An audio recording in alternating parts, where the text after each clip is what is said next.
우리 함께 말씀 공독하도록 하겠습니다. 룻기 4장 1절로 10절 말씀입니다. 룻기 4장 1절로 10절 말씀입니다.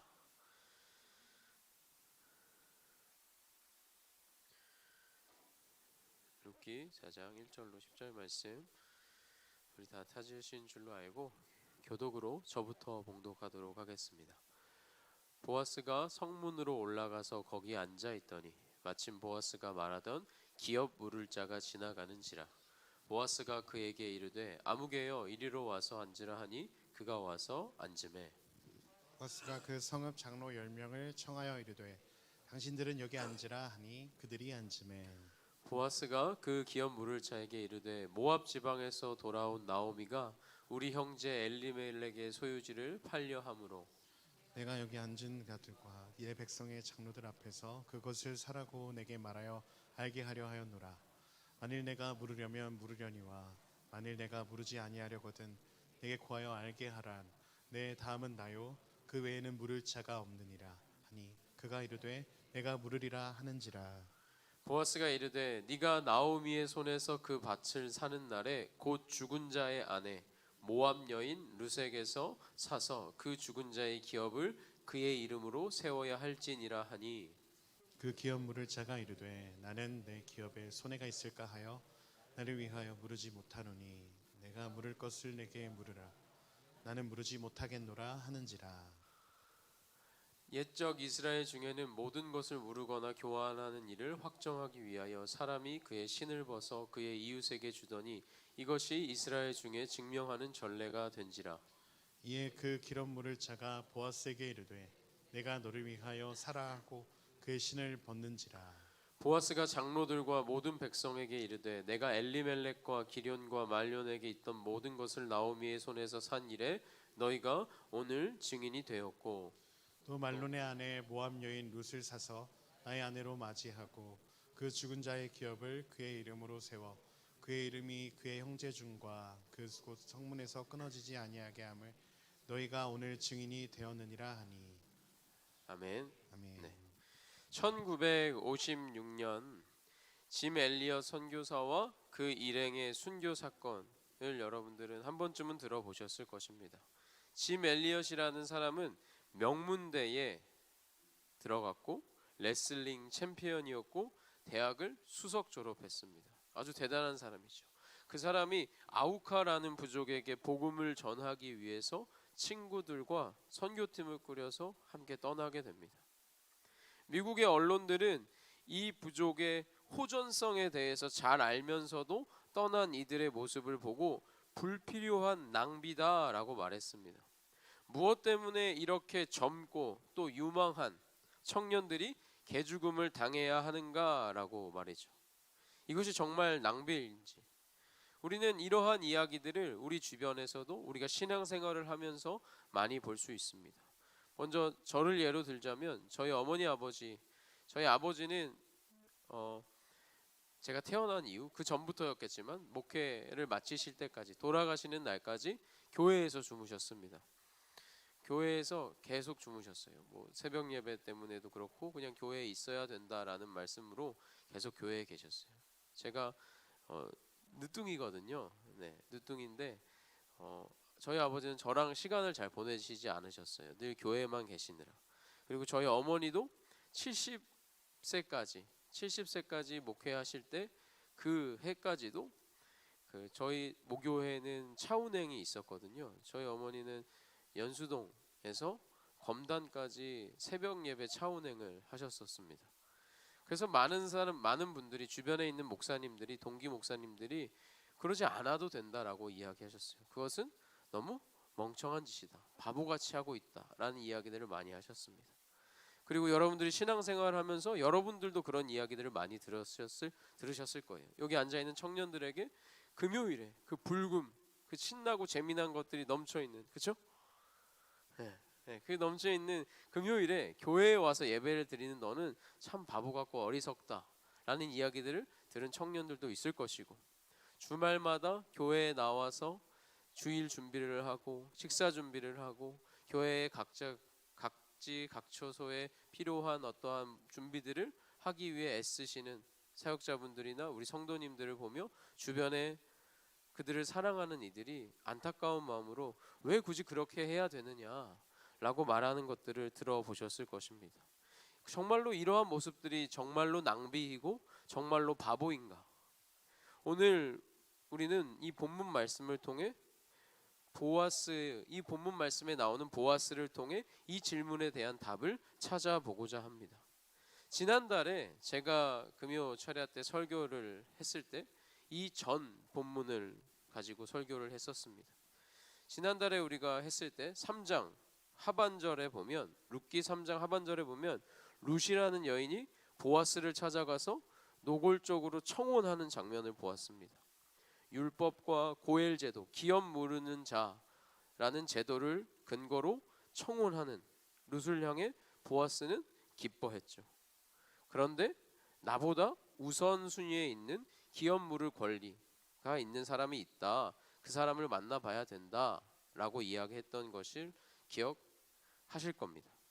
보아스는 돌아가는 룻에게 보리를 6번 대어주면서 보냈습니다. 나오미, 시어머니인 나오미는 보아스의 그 사인을 보고 그 사람이 일이 이루어지기 전에는 쉬지 아니할 것이다. 자리에 앉아서 기다려보자 라고 말했습니다. 이제 우리는 쉬지 않는 보아스가 무슨 일을 하는지 보게 될 것입니다. 보아스가 발생한 이 문제를 어떻게 해결하는지를 우리는 볼 수 있을 것입니다. 성문 앞에 있었던 사람들의 대화를 바르게 이해하려면 오늘 본문 말씀은 성문 앞에서 일어난 일입니다.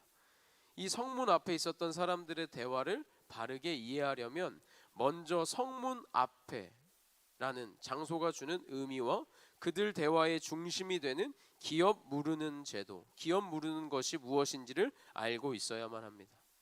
먼저 성문 앞을 봅시다. 성문 앞은 무슨 의미인가? 보통 성문 하면 성의 안과 밖을 연결하는 문이라고 생각하겠지만 이번 본문에서는 성문 앞에 앉았다라는 이러한 내용들을 볼 때 그런 성문, 우리가 흔히 알고 있는 안과 밖을 구분하는 문이다라고 생각하기에는 어렵다라는 것을 우리는 추측할 수 있습니다. 그리고 베들레헴이라는 마을, 오늘 룻기의 이야기가 진행되고 있는 장소적 배경인 베들레헴의 경우 너무나도 작은 마을이어서 사실 성문이 있을 수도 없습니다. 여기 성문은 그래서 광장을 의미한다라고 보시면 돼요. 각 마을마다 예루살렘 그 이스라엘 지역의 각 마을마다 광장에는 마을을 상징하는 아치형 문이 있었다고 합니다. 그래서 그것들을 성문이라고 부르기도 했었대요. 아마 그 성문, 광장을 의미하는 문이었을 것입니다. 그리고 이곳에서 마을의 공식적인 재판이나 여러 가지 행사들이 치러졌다고 합니다. 보아스가 이 성문, 이 광장 앞으로 나갔다라는 것은 기업 무르는 문제, 보아스보다 먼저 우선순위에 있는 나오미의 집안에 기업을 물어줘야 될 자가 있는데 이 문제를 공동체 앞에서 공적으로 해결하려 했다라는 것을 우리는 알 수 있습니다. 자, 먼저 우리가 지난달에도 했지만 기억하기가 어려우실 수 있을 것 같아서 기업 무르는 자, 기업 무르는 제도에 대해서 한 번만 더 설명해 보도록 하겠습니다. 고엘 제도라고도 하는데요. 이게 무슨 말이냐면 가까운 친척이나 형제 중에 빚을 져서 그 빚 때문에 노예로 팔려가게 되면 그 다른 친척이나 형제가 그 빚을 대신 갚아서 이 빚진 형제를 자유인의 신분으로 유지시켜주는 일을 했어야만 합니다. 또 내 형제가 자식을 낳지 못하고 죽게 되면 내 형제의 죽은 형제의 아내와 결혼해서 자식을 낳아서 그 자식을 내 형제의 자식으로 삼아주는 제도가 있었습니다. 이러한 모든 것들을 고엘 제도, 기업 모르는 자 제도라고 했습니다. 오늘날의 개인화된 사회에서 기업 무르기, 고엘 제도와 같은 제도는 생소할 것입니다. 그러나 고대 근동 지방에서 법 질서가 바로 서 있지 않고 국가의 권력이 미치는 범위가 좁았던 고대 사회에서는 이러한 제도는 가족을 또 사회를 공동체를 지키기 위한 아주 중요한 제도였습니다. 또 이 제도는 하나님 나라의 공동체성을 반영하기도 합니다. 강한 자가 약한 자를, 있는 자가 없는 자를 돌보기 위해서 기꺼이 손해를 감수하는 것이 이 제도의 특징이기 때문입니다. 룻은 보아스에게 기업 물을 자로서 가문의 땅과 회복과 자녀를 낳기 위한 희생을 요구하며 청혼했던 거예요. 그리고 보아스는 그것을 수용했던 거죠. 그런데 보아스보다 더 가까운, 나오미와 더 가까운 친족이 있었던 거예요. 그 사람이 바로 오늘 본문에 나오는 아무개입니다. 아무개. 그리고 보아스는 성문 앞으로 가서 기업 물을 자를 만났고 마을의 장로들을 불러서 정식적인 재판을 진행하려고 합니다. 보아스가 성문 앞에 앉았을 때 마침 기업 물을 자가 나타났다라고 합니다. 마침 기업 물을 자가 나타났다. 이것은 하나님께서 이 일의 배후에서 일하고 계시다라는 증거입니다. 절묘한 하나님의 인도. 이 재판은 과연 어떻게 진행될까요? 우리 3절 4절 한번 읽어보도록 하겠습니다. 우리 한 목소리로 읽어보도록 하겠습니다. 시작. 그 기업물을 자에게 이르되 모압 지방에서 돌아온 나오미가 우리 형제 엘리멜렉의 소유지를 팔려 함으로 내가 여기 앉은 이들과 내 백성의 장로들 앞에서 그것을 사라고 내게 말하여 알게 하려 하였노라. 만일 내가 물으려면 물으려니와 만일 내가 물으지 아니하려거든 내게 고하여 알게 하라. 내 다음은 나요 그 외에는 물을 자가 없느니라 하니 그가 이르되 내가 물으리라 하는지라. 보아스는 그 기업 물을 자 우선순위에 있는 아무개에게 상황을 설명합니다. 형제 엘리멜렉, 우리 형제 엘리멜렉의 가문이 지금 이러이러한 상황입니다. 그래서 당신이 땅과 재산을 사주고 룻과 결혼해서 자녀를 낳아줘야 됩니다. 당신이 가장 우선순위에 있는 자입니다. 어떻게 하겠습니까? 라고 물었어요. 그랬더니 그 사람이 뭐라고 말해요? 내가 물어주겠다. 내가 하겠다 라고 말합니다. 이렇게 되면 보아스가 룻과 결혼을 못하게 되는 거예요. 일이 꼬여가는 것처럼 느껴집니다. 우리는 당연히 룻과 보아스가 결혼할 것을 알기 때문에 아무런 초조함이 느껴지지 않겠지만 보아스는 굉장히 초조했을 거예요. 룻도 굉장히 초조했을 것입니다. 보아스는 그래서 5절에서처럼 그 의미를 한 번 더 설명해 줍니다.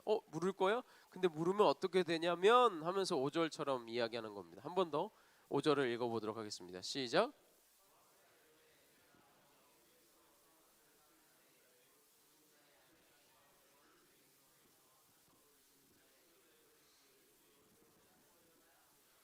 아멘. 기업을 물으겠다라는 말은 너가 이제 이방 여인인 룻과 결혼해야 한다라는 것이고 그 재산을 네 돈으로 직접 다 사서 네 이름으로 하는 게 아니라 엘리멜렉 가문의 자손에 그대로 넘겨줘야 하는 거야 라고 말하는 거예요. 쉽게 말하면 너는 기업 모르겠다라고 하면 돈은 돈대로 쓰지만 너의 가문, 너의 기업에 남는 것은 하나도 없을 거야 라고 말해줍니다. 그래서 그 아무개는 6절에서 보면 포기합니다. 결정을 취소합니다. 땅을 좋은 가격에 살 수 있었다라고 생각했고 나오미는 이미 늙었으니 자손이 생기지 않을 거다라고 생각하고 다 어차피 내게 되겠구나라고 생각했던 것 같아요. 좋은 거래가 되겠구나라고 생각했는데 그의 생각과는 다르게 흘러갔죠. 이방 여인, 며느리인 룻이 있었던 거예요. 그래서 그 순간 자기가 생각했던 계획이 다 틀어지고 손해를 보는 거래가 되니까 포기하게 된 것입니다. 기업 무르는 제도, 고엘 제도는 원래부터 손해를 감수하고 하는 것인데 이 아무개라는 사람은 고엘 제도의 기본적인 성격이 긍휼함에서 나오는 헌신이라는 것을 잊었던 것 같습니다. 몰랐던 것 같습니다. 기업 물을 권리를 이행하지 않는 것, 그것들을 해달라고 형제가 요청했는데도 불구하고 그것을 해주지 않는 것은 당시 고대 근동 지방의 사회에서 아주 창피한 일이었음에도 불구하고 이 사람은 자신의 재산에 손해가 막대할 것을 예상이 되니까 그것을 하지 않겠다라고 말합니다. 오늘 이 사람의 모습에서 저는 오늘날을 살아가는 우리들의 모습을 보게 됩니다. 이 땅에 교회된 저와 많은 그리스도인들이 또 한국 교회가 능력을 잃어버린 이유도 이 장면에서 보게 됩니다. 무엇이 내게 이득이 되는지, 손해가 되는지 빠르게 계산기를 두드리고 그 결과에 따라서 행동합니다. 이러한 이기주의와 개인주의가 이 땅에 그리스도인이다라고 말하는 우리를, 교회를 삼켜버린 게 아닌가 생각해 봅니다. 우리가 교회이다, 나는 교회다 라는 말은 우리가 단순한 모임의 회원이라는 것이 아닙니다. 예수 그리스도로 말미암아 한 가족이 되었다라는 것입니다. 우리는 우리 옆의 지체들을 어떤 눈과 마음으로 바라보고 있는지 생각해 보길 원합니다. 예수를 믿는다라는 것은 나 중심의 사람이 예수 중심의 사람으로 변하는 것입니다. 우리라는 교회 중심으로, 개인 중심으로 살았던 사람이 우리라는 교회 중심으로 살아가기로 결심하는 것인데, 여전히 저는 내가 기준이 아닌가 생각해 보게 됩니다. 자칫 계획이 어그러질 수 있는 위기를 지나고 보아스가 이제 선언합니다. 장로들과 마을 사람들 앞에서 외칩니다. 이 사람이 포기했으니 내가 그 기업 물을 권리를 이행하겠다. 장로님들과 여기 앉아 계신 분들은 증인이 되어 달라라고 요청합니다. 그는 두 가지를 말합니다. 첫 번째는 내가 고엘제도, 기업을 무르겠다. 그리고 내가 이방 여인 룻과 결혼하겠다라는 것. 이 두 가지입니다. 보아스는 바보입니다. 자신이 손해보는 일을 자청해서 하려 하고 있습니다. 오늘 설교 제목이 뭐였냐면요, 여러분 한번 같이 읽어주시겠어요? 시작. 바보들이 만드는 것. 사랑하는 여러분, 주님의 몸된 교회가 어떻게 세워지고 어떻게 부흥될까요? 세상에서 잘 나가고 탁월한 사람들이 많아지면 교회는 부흥할 수 있는 것일까요? 그렇지 않습니다. 교회는 보아스와 같은 바보들이 많아져야 부흥되고 세워지고 든든해져 갑니다. 바보같이 일평생을 춥고 깜깜한 교회에서 자면서 단 하루도 어김없이 가족과의 시간을 포기하며 교회에서 헌신했던 그러한 바보 같은 사람들, 비가 오나 눈이 오나 자신의 자리를 지키며 새벽에도 어김없이 차운행을 돌던 바보 같은 사람들, 주말이든 금요일이든 상관없이 예배의 자리를 지키고 함께 예배할 공동체를 위해서 각 교회 곳곳에서 여러 가지 섬김을 준비하고 헌신하는 사람들, 세상이 봤을 때 그들을 진짜로 사랑하는 사람들이 보았을 때 손해를 감수하고 무조건적인 희생을 하는 그들을 향해 당연하게도 미쳤다라고 할 수 있습니다. 왜 그런 낭비를 하냐라고 할 수 있습니다. 도대체 이들은 왜 그런 삶을 사는 것일까요? 다른 이유는 없습니다. 그들은 바보이기 때문입니다. 저는 이제껏 살아가면서, 짧은 시간을 살았지만 살아가면서 사역을 하면서 수없이 많은 바보들을 만났습니다. 세상에서 더 잘 나갈 수 있지만 사역자가 되는 것을 택하는 바보들을 보았습니다. 자신이 더 편안하고 좋은 삶을 살 수 있지만 하나님을 선택하는 바보들을 보았습니다. 나에게 쓸 수 있는 돈을 선교비로 다음 세대들을 위해 쓰는 수많은 바보들을 보았습니다. 나의 잠을 줄여가며 나의 가족과의 시간을 줄여가며 교회 공동체를 위해 헌신하는 수많은 바보들을 보았습니다. 그들은 왜 바보가 되었을까? 어쩌다 보니 예수 그리스도, 나의 주님과 사랑에 빠졌고 그 주님을 사랑하는 그 길을 오늘도 내일도 하루하루 걸어가기로 작정하는 바보들이기 때문입니다. 작정했기 때문에 바보가 된 것입니다. 그러나 여러분, 이 바보들을 통해 하나님은 사람을 변화시킵니다. 그러나 이 바보들을 통해 교회가 든든해져 갑니다. 그러나 이러한 바보들을 통해 하나님이 일하십니다. 세상은 그들을 바보라 하고 어리석다 하지만 하나님은 이 바보들을 통해 또 다른 생명을 낳으십니다. 제가 이 수많은 바보들을 만나지 않았더라면 저는 이 자리에 서 있을 수 없었을 것입니다. 수없이 많은 바보들의 수고와 헌신과 사랑과 눈물의 결과가 바로 저인 것만 같습니다. 이제 보아스가 해야 하는 것은 나오미의 기업을 물러주는 일입니다. 이것은 보아스 개인에게나 그의 기업, 그의 재산에 하나도 도움이 되지 않는 길입니다. 이것은 그저 큰 손해일 뿐입니다. 세상의 눈으로 보았을 때. 그러나 그는 즐거이 또 기꺼이 나오미의 기업을 물러줍니다. 그리고 우리는 이것과 비슷한 이야기를 알고 있고 아는 것에 그치지 않고 여러분들 각 사람 안에, 여러분들의 삶 안에, 여러분들의 모든 인격 안에 그 이야기를 지니고 있습니다. 바로 예수 그리스도의 십자가로 말미암는 구원의 이야기입니다. 가장 바보 같은 사랑으로 우리를 구원해 주신 그 주님의 사랑이 우리 안에 있습니다. 우리가 아직 연약할 때에 약속하신 대로 그리스도께서 경건하지 않은 자를 위하여 죽으셨도다. 아멘. 우리가 아직 연약할 때에 약속하신 대로 그리스도께서 경건하지 않은 자를 위하여 죽으셨도다. 우리가 아직 죄인 되었을 때에 그리스도께서 나를 위하여 죽으심으로 하나님께서 우리에 대한 자신의 사랑을 확증하셨느니라. 여러분, 우리는 연약했습니다. 우리는 결코 의인이 아니었고 죄인이었습니다. 의인을 위해 죽는 사람도 왜 죽지? 의아한데 우리는 분명 죄인이었습니다. 그런데 우리가 아직 죄인이었을 때에 예수께서 우리를 위하여 죽기로 작정하셨어요. 그 죽음으로 우리에 대한 사랑을 확증하셨습니다.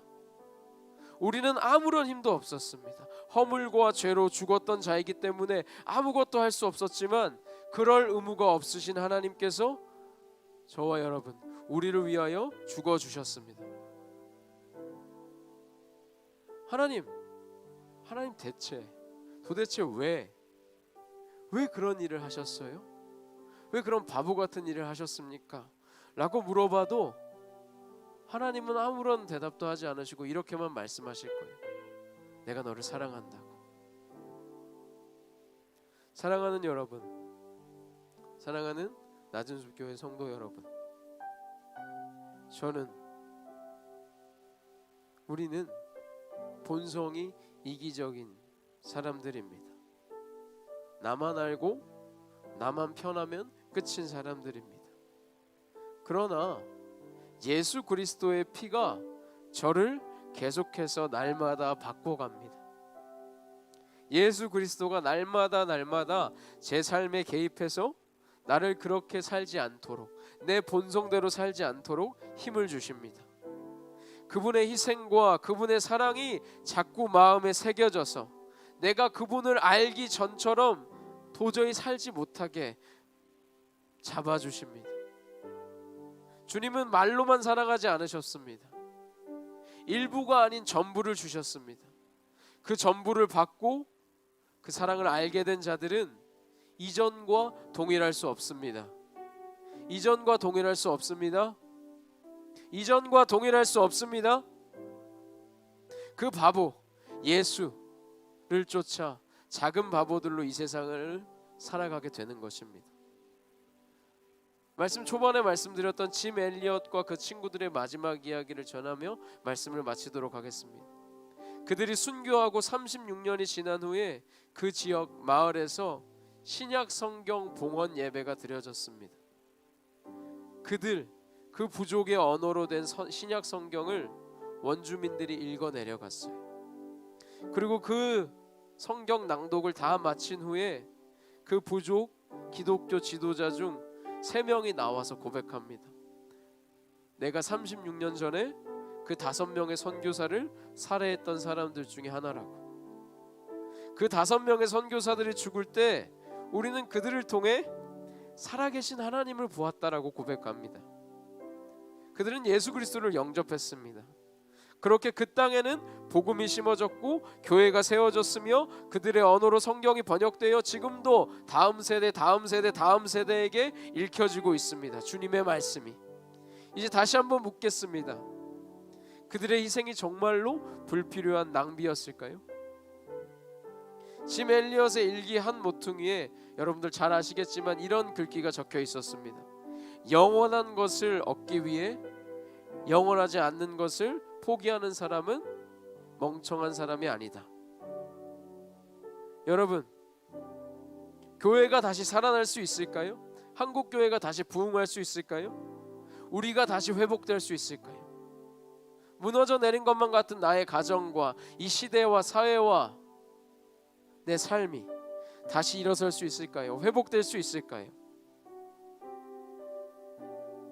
우리가 주님 닮은 바보가 된다면 그럴 수 있습니다. 여러분, 제가 감히 도전하겠습니다. 우리 하나님 편에 서길 원합니다. 언제나 하나님과 동행하길 원합니다. 하나님 닮은 바보로서 이 세상 가운데 살아가길 원합니다. 하나님이 우리에게 허락하신 공동체 가운데에서 주님 닮은 모습으로 섬기며 살아가길 원합니다. 그를 닮은 바보로 그가 걸은 좁은 문과 좁은 길로 그분이 기뻐하시는 모습으로 살아가길 소망합니다. 우리 이 시간 기도하며 나아가겠습니다. 우리 받은 말씀 붙잡으며 주님 앞에 기도합시다. 주님, 내가 주님 닮은 바보가 되길 원합니다. 때로는 이해할 수 없고 다 알 수 없지만, 때로는 온전히 기뻐하지 못할 수 있겠지만, 주님, 내가 내게 보여주신 주님의 사랑을 붙잡으며 순종하며 나아가길 원합니다.